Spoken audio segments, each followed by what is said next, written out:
I'm with Susie Bedford from Turtles in Moreton Bay and Rat Environmental. And Susie, we've been coming down here quite a bit and in the last few days with this green turtle. Can you tell us what's going on?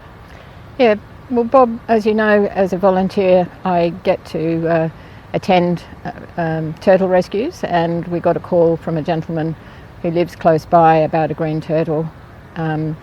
She was a big one, or she is a big one, and when I came down initially thought she was dead. She was in a tide pool, but when I got close realised that she was alive and well.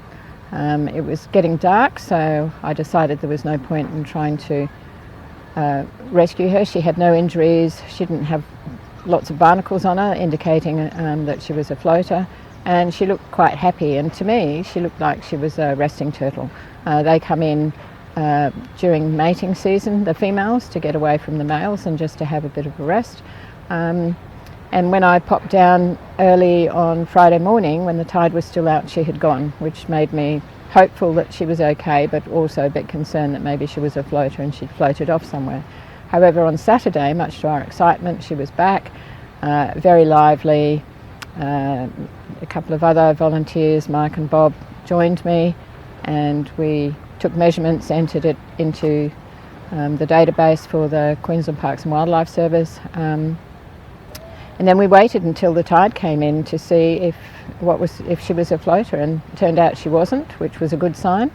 And as the tide came in further and further, she eventually swam away on her own. So that was very exciting for us, not to have to rescue a sick or an injured turtle. So, Susie, this turtle was tagged. What does the tag tell us? Well, she was tagged, amazingly, Bob, back in 1995, which is 30 years ago. And it's a metal tag which is attached to a front flipper. They can have two metal tags on the trailing edge of their front flippers. This tag, we got the number and found out that she was actually tagged in 1995 on Heron Island, where she had nested.